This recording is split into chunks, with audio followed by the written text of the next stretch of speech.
This channel does not promote any violent, harmful, or illegal activities. All content provided by this channel is meant for an educational purpose only.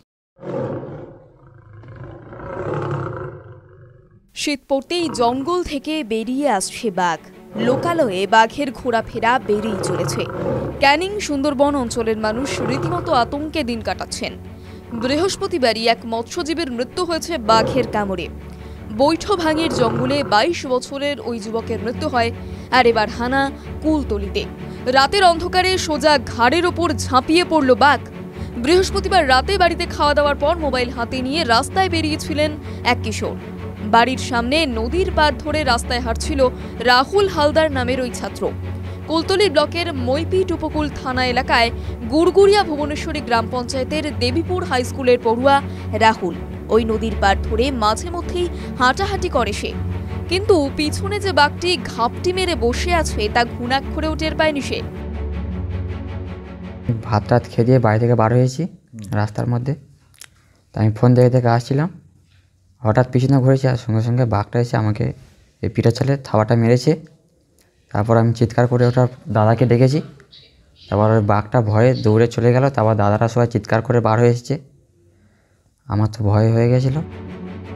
Phone হাতে নিয়ে স্থানীয় নকুলের মোড় এলাকায় হাঁটার সময় আচমকাই জঙ্গল থেকে লোকালয়ে চলে আসা একটি বাঘ রাহুলের শরীরে থাবা বসিয়ে দেয়। রাহুল বাঘ বাঘ বলে চিৎকার করতে শুরু করলে বাঘটি তাকে ছেড়ে দিয়ে পাশের ম্যানগ্রোভের ঝোপঝাড়ের মধ্যে পালিয়ে যায়। বাড়ির লোকজন তার চিৎকার শুনে দৌড়ে চলে আসে। আহত অবস্থায় রাতেই তাকে চিকিৎসার জন্য নিয়ে যাওয়া হয়েছে কুলতলি ব্লকের জামতলায় জয়নগর কুলতলি গ্রামীণ হাসপাতালে। বর্তমানে সেখানে চিকিৎসাধীন অবস্থায় রয়েছে সে। শীতের রাতে সোয়েটার পরে বের হওয়ার কারণেই বাঘের আঁচড় খুব বেশি ক্ষত তৈরি করতে পারেনি। সোয়েটার ছিঁড়ে গিয়েছে নখের আঁচড়ে, তবে বরাত জোরেই রক্ষা পেয়ে যায় ওই স্কুল পড়ুয়া। খানিকটা আসার পরে আবার ছেলে আবার কি হয়েছে, ও রাউন্ড দিয়ে আবার ঘুরেছে। ঠিক বাঘটা ওর পিছনে আসলে ও যেই রাউন্ডটা দিয়েছে সেই সময় ওর এম করে ওর এই ঘাড়ে চাপার মানে ঘাড়ে লাফ মারবে বলে এরকম এম করেছিল, কিন্তু ও তো হাঁটছে ঘুরে পড়েছে, যার ফলে ওর সাইডে ডান সাইডে কাঁধের নিচে ওই আঁচড়টা দিয়েছে।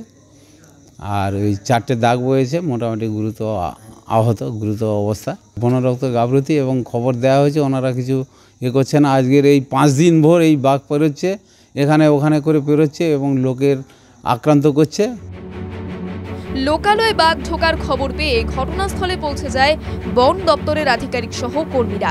বুধবার রাত থেকেই কুলতলি ব্লকের মইপিট উপকূল থানা এলাকায় গুড়গুড়িয়া ভুবনেশ্বরী গ্রাম পঞ্চায়েতে প্রথম লোকালয়ে চলে আসে বাঘ। রাতভর বাজি পটকা ফাটানোর পর বাঘটি জঙ্গলে ফিরে চলে গেলেও পুনরায় বৃহস্পতিবার রাতে বাঘের আগমন হয়েছে দেখে আতঙ্কে রয়েছেন গ্রামবাসীরা। TV9 Bangla digital.